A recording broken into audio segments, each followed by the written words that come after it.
Oke, baik. Bismillahirrahmanirrahim. Assalamualaikum warahmatullahi wabarakatuh. Allahumma sholli ala sayyidina Muhammad wa ala ali sayyidina Muhammad. Rabbi shrah li sadri wa yassir li amri wahlul 'uqdatam min lisani yafqahu qawli. Perkenalkan, nama saya Solehuddin Munawir. Saya dari Universitas Islam Jakarta, Fakultas Agama Islam, Prodi Pendidikan Agama Islam. Nomor pokok mahasiswa 3121091. Di sini saya ingin memaparkan tugas dari mata kuliah filsafat dengan tema pemikiran pendidikan Muhammad Abduh. Nah, di sini sebelum kita lanjut ke dalam siapa sih Muhammad Abduh, harus kita mengetahui biografi atau profil seorang Syekh Muhammad Abduh. Jadi di sini Syekh Muhammad Abduh bernama lengkap Muhammad bin Abduh bin Hasan Khairullah. Beliau lahir di suatu desa di Mesir, Hilir tahun 1849.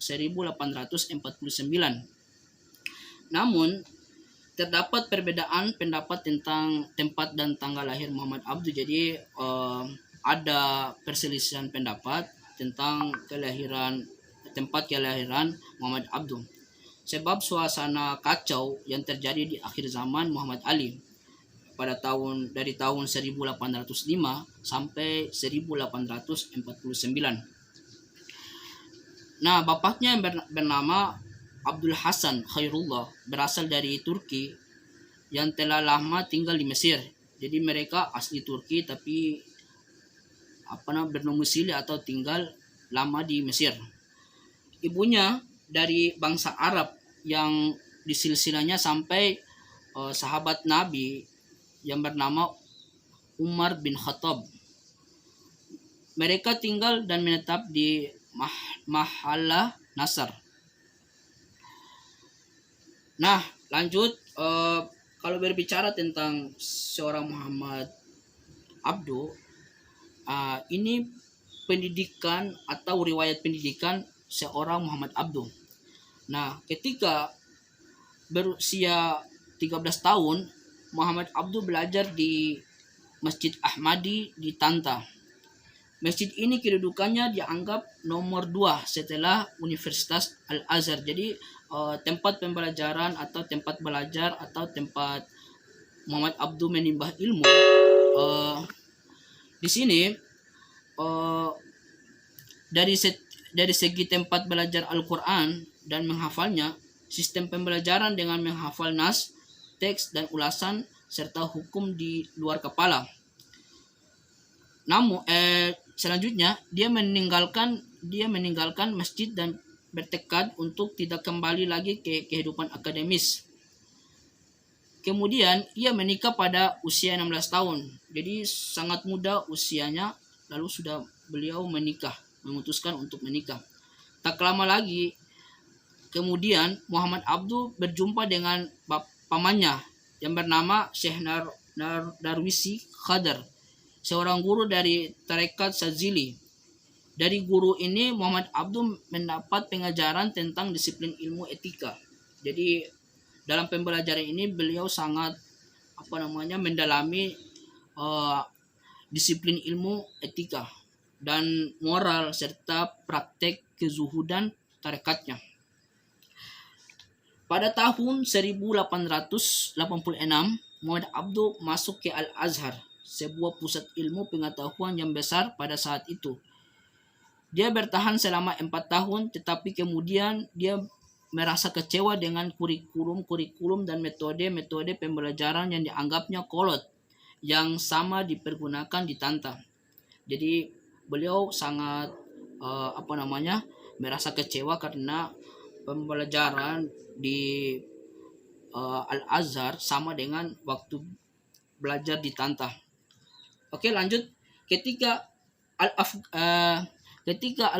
Afghani datang untuk menetapkan di Mesir pada tahun 1871, Muhammad Abduh menjadi muridnya yang paling setia. Tahun Muhammad Abduh menyelesaikan pendidikan di Azhar dan mendapat gelar sebagai alim. Ia mulai mengajar pertama di Al-Azhar, kemudian di Dar al-Ulum, dan juga dia di rumahnya sendiri. Kesempatan ini juga dimanfaatkan Muhammad Abduh untuk berbicara dan menulis masalah politik. Jadi tidak lama beliau langsung terjun di dunia politik dan sosial, dan khususnya masalah pendidikan nasional, yang pada waktu itu kesadaran nasional di Mesir semakin meningkat.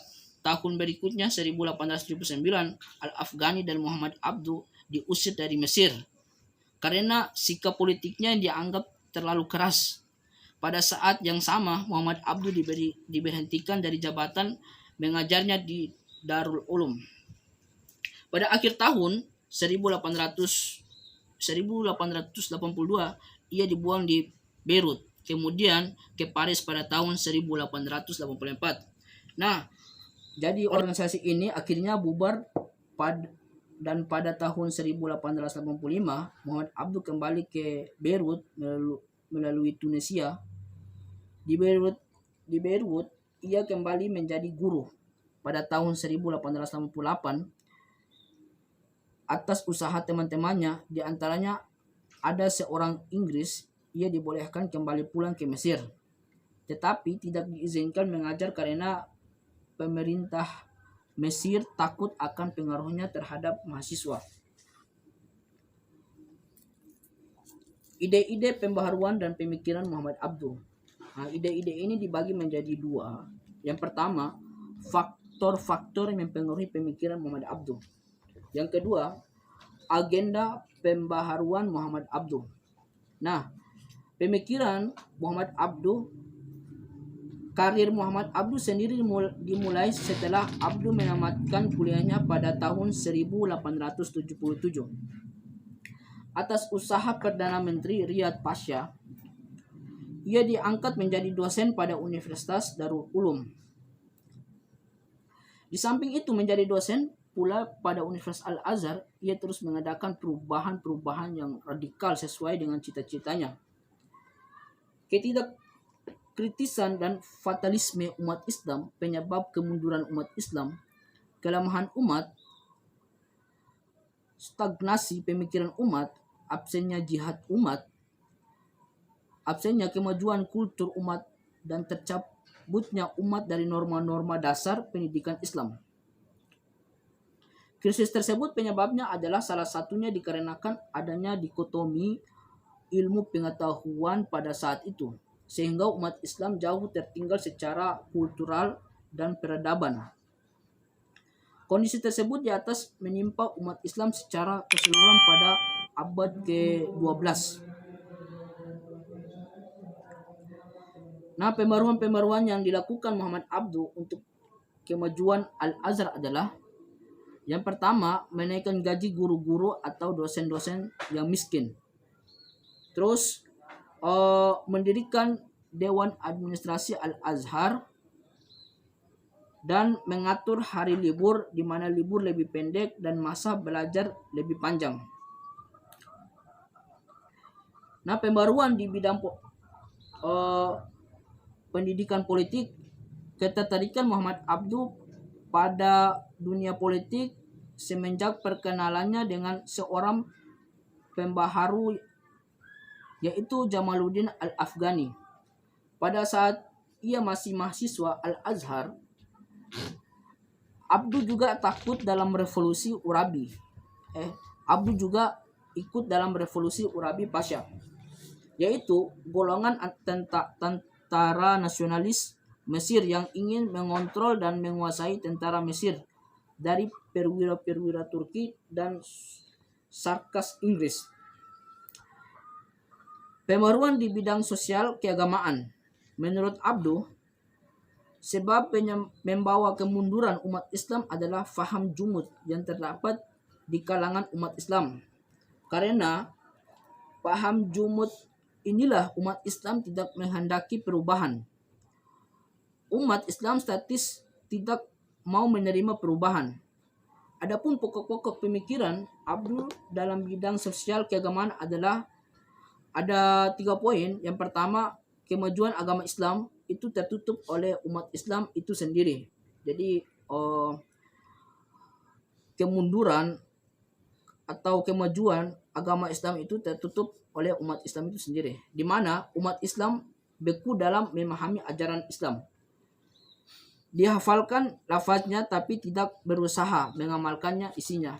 Nah, itu. Akal mempunyai kedudukan yang sangat tinggi dalam Islam.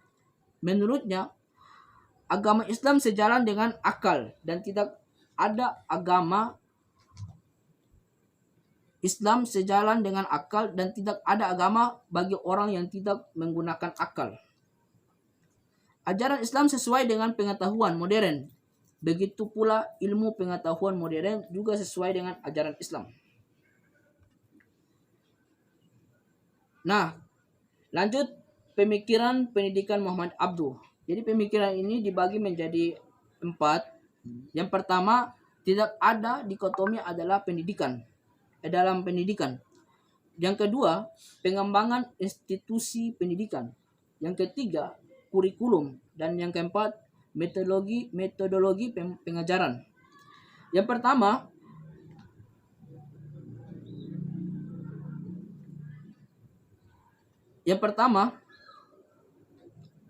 untuk mengatasinya, Muhammad Abduh mengusulkan agar dilakukan lintas disiplin ilmu antara kurikulum madrasah dan sekolah, sehingga jurang pemisah antara kaum ulama dan ilmuwan modern akan hilang.